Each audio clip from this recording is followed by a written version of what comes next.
వీక్షకులందరికీ నమస్కారం. ఆగస్టు నెలలో మిథున రాశి వారికి ఏ విధమైనటువంటి ఫలితాలు కలగబోతూ ఉన్నాయో ఈ కార్యక్రమం ద్వారా తెలుసుకుందాం. ముఖ్యంగా ఆగస్టు నెలలో ఉండేటువంటి గ్రహస్థితిని కనుక పరిశీలన చేస్తే ఈ రాశి వారికి 12వ స్థానముందు గురుగ్రహము అలాగే కుజుని యొక్క సంచారం జరుగుతూ ఉన్నది. ఈ ఆగస్టు నెలంతా కూడా ఈ గురుకుజుల యొక్క సంచారం 12వ ఇంటనే జరగబోతూ ఉన్నది. అలాగే ఈ రాశ్యాత్తు 2వ స్థానంలో రవి బుధుల యొక్క సంచారం ఉంటుంది. ముఖ్యంగా 16వ తారీఖు వరకు రవి 2వ స్థానమందు మిశ్రమమైన ఫలదాతగా ఉంటూ 16వ తారీఖు దాటాక తృతీయ స్థానమందు యోగించేటువంటి స్థితిలో రవి ఉండబోతూ ఉన్నారు. అలాగే ఈ రాశ్యాత్తు 4వ స్థానమందు శుక్రుడు అలాగే కేతువు యొక్క సంచారం ఉండగా భాగ్యస్థానమందు వక్రించినటువంటి శనేశ్వరుడు, దశమ కేంద్రమందు రాహుగ్రహం యొక్క సంచారం ఉండబోతూ ఉన్నది. అయితే ఈ గ్రహస్థితిలో ప్రత్యేకించి యోగించేటువంటి గ్రహాలను గనక మనం పరిశీలన చేస్తే రాశ్యాత్తు 2వ స్థానమందు ఉన్నటువంటి రాశ్యాధిపతి అయినటువంటి బుధుడు యోగిస్తూ ఉన్నారు. అలాగే దశమ కేంద్రంలో రాహు అనుకూలంగా ఉన్నారు. 4వ స్థానమందు శుక్రుడు యోగిస్తూ ఉన్నారు. 16వ తారీఖు దాటిన తర్వాత నుండి రవిగ్రహం యొక్క అనుకూలత కూడా మిథున రాశి వారికి ఉన్నది. అయితే ప్రతికూలించేటువంటి గ్రహాలను కూడా మనం దృష్టిలో పెట్టుకుంటే 12వ స్థానమందు ఉన్నటువంటి గురుడు అలాగే కుజగ్రహాలు, ప్రత్యేకించి భాగ్యస్థానమందు వక్రించి ఉన్నటువంటి శనేశ్వరుడు, ఈ 3 గ్రహాలే ప్రధానంగా ఇబ్బంది పెట్టేటువంటి గ్రహాలుగా మనం దృష్టిలో పెట్టుకోవాలి. అయితే ఈ గ్రహ సంపత్తి ఆర్థికపరమైనటువంటి విషయాలను కనుక మనం దృష్టిలో పెట్టుకుంటే మిథున రాశి వారికి ఆర్థిక ఇబ్బందులు మాత్రం ఈ గ్రహస్థితి కలగజేయదు. అయితే వచ్చినటువంటి ఆదాయాన్ని సక్రమంగా వినియోగించుకునేటువంటి పద్ధతిలో లేదా మరి ఏ ఇతరత్ర శుభ కార్యక్రమాల రీత్యా కానీ ధార్మిక కార్యక్రమాల రీత్యా కానీ లేదా ఏదైనా భూపరమైనటువంటి సంపదల తాలూకు కొనుగోలు అమ్మకాలు ఇటువంటి విషయాలలోనూ వాహనాల తాలూకు అమ్మకాలు కొనుగోలు లాంటి అంశాలకి ఈ గ్రహస్థితి కొంత ఆర్థికమైనటువంటి విషయాల్లో అవకాశాలను కల్పిస్తూ ఉన్నది. అంటే వచ్చినటువంటి ఆదాయం ఏదైతే ఉంటుందో అది ఏదైనా పెళ్ళిళ్ళు, పేరంటాళ్ళు లేదా మరి ఇతరత్ర పూజలు, వ్యవహారాలు, ధార్మిక కార్యక్రమాలు, తీర్థయాత్రలు ఇటువంటివి వాటిని చేయడం ద్వారా వాటికి కొంత ఖర్చు అవుతూ ఉండడం. అలాగే భూపరమైనటువంటి సంపదను కొనుగోలు చేయడానికి అంటే ఇల్లు కొనుక్కోవడము, స్థలాలు కొనుక్కోవడము లేదా గతం నుండి ఉన్నటువంటి ఇళ్ళు, స్థలాలు వాటిని అమ్మకం చేయడానికి అంటే మీరు ఏదైనా వాటిని అమ్ముకోవడానికైనా సరే ఈ గ్రహస్థితి అవకాశాన్ని కల్పిస్తుంది. అలా ఈ మాసంలో ప్రత్యేకించి ఆర్థిక ఎద్దడి అనేటువంటిది ఈ రాశి వారికి లేదు. ప్రత్యేకించి వచ్చినటువంటి ఆదాయం సక్రమంగా అది వినియోగింపబడుతుంది. అది కూడా అన్యాక్రాంతం అవ్వదు, అనగా అనవసరమైన విషయాలకి ఖర్చు అవడం లాంటిది కూడా ఏమీ ఉండదు. ఇక ఆరోగ్యపరమైనటువంటి విషయాలను చూస్తే ఇక్కడ కర్తరి దోషం ఉన్నంత వరకు అంటే వ్యయస్థానమందు కుజుడు, 2వ స్థానమందు రవి, అంటే ఆగస్టు 16వ తారీఖు వచ్చేంత వరకు కూడా కొంత పాపార్గళము అనేటువంటిది ఏర్పడుతూ ఉన్నది. కాబట్టి ఈ పాపార్గళం వల్ల వచ్చేటువంటి కొద్దిపాటి ఆరోగ్యపరమైన సమస్యలు అంటే శరీరం ఎక్కువగా అలసిపోవడం ద్వారా ఏదైనా ఇబ్బందులు రావడము, నిష్ఫలం కృషి వాణిజ్యం విత్త రాశి గతేరవవు అన్నది శాస్త్రం. అంటే అక్కడ ఈ అర్గళం, ఈ పాపార్గళం ఏర్పడడం వల్ల ఎక్కువ శ్రమ ఉండడం, తక్కువ ప్రయోజనం ఉండడం. అయితే దీనివల్ల ఏమవుతుంది, అటు శరీరము అలసిపోతుంది, మానసికమైనటువంటి శ్రమ కూడా చాలా అధికంగా ఉంటుంది. అయ్యో మనం ఎంత కష్టపడ్డామే, మనకు కావలసినటువంటి ఫలితం రాలేదు అనేటువంటి ఒక వ్యధ ఇది ఈ పాపార్గళం వల్ల ఏర్పడుతుంది. ఇది కూడా 16వ తారీఖు దాటిన తర్వాత తగ్గుముఖం పడుతుంది. ఎందుకంటే ఆ తదుపరి శుభార్గళం ఉంటుంది. వ్యయమందు గురుడు, 2వ స్థానమందు బుధుడు, కాబట్టి ఆ శుభార్గళం ఏర్పడి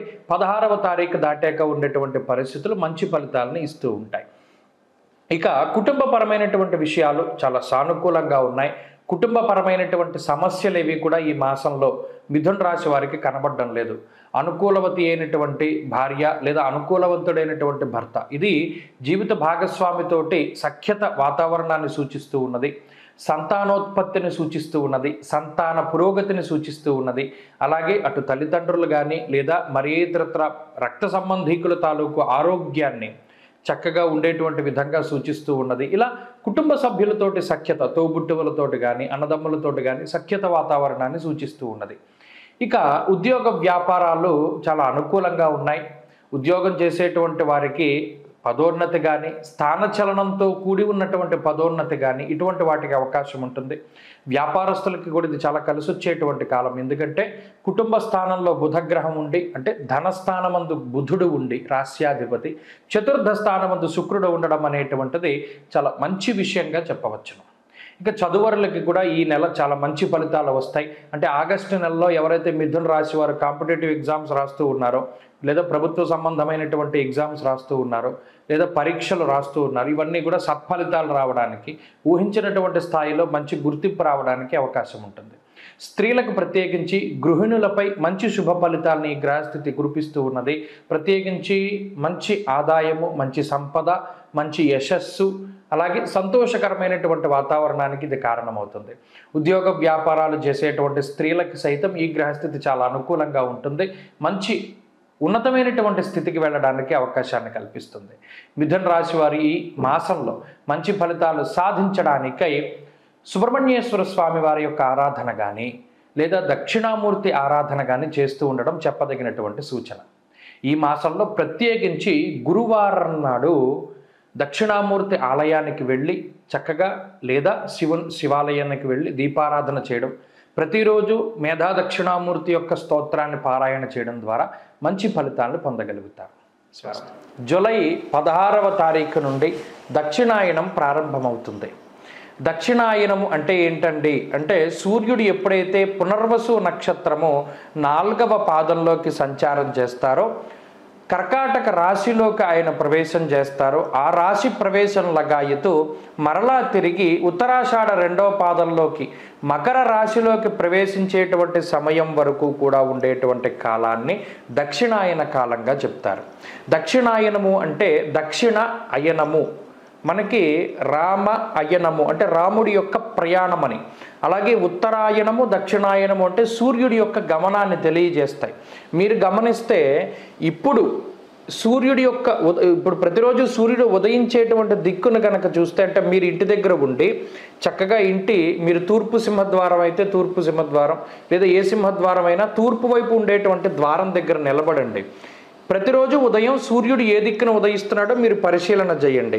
ఈ దక్షిణాయనం ప్రారంభమయ్యే దగ్గర నుండి పూర్తయ్యేంత వరకు గనక మీరు పరిశీలన చేస్తే, తూర్పు ఇలా మీ ఎదురుగుండా ఉన్నట్టయితే సూర్యుడి యొక్క ఉదయించేటువంటి స్థితి మారుతూ ఉంటుంది. అంటే ఈ దక్షిణం వైపు ఆయన ప్రయాణం చేస్తాడు. భూమి యొక్క కదలిక మాదిరిగా ఉంటుంది.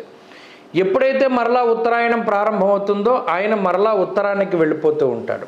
ఈయన ఉత్సాహానికి కారకులు, ఆరోగ్యానికి కారకులు, అలాగే జీవితంలో మనం ఏది సాధించడానికైనా సరే రవిగ్రహం చాలా ముఖ్యం. గ్రహరాజు అయినటువంటి రవి ఆయన ప్రతికూలంగా ఉన్నప్పుడు ఆరోగ్యపరంగా కొన్ని చికాకుల్ని కలగజేస్తారు. అలాగే ఉత్సాహ భంగానికి కారణమవుతారు. అనగా ఎప్పుడైతే అనారోగ్య సమస్యలు వస్తాయో మనం అంత ఉత్సాహంగా ఉండలేం కదా, అలా ఉత్సాహానికి ఇబ్బంది వాటిల్లుతుంది. దానితో పాటుగా జీవితం అంతా కూడా కొంత ఇబ్బందికరంగా ముందుకు సాగుతుంది. అంత ఆశించినటువంటి స్థాయిలో ఉండదు అనేటువంటి విషయాన్ని మనం దృష్టిలో పెట్టుకోవాలి.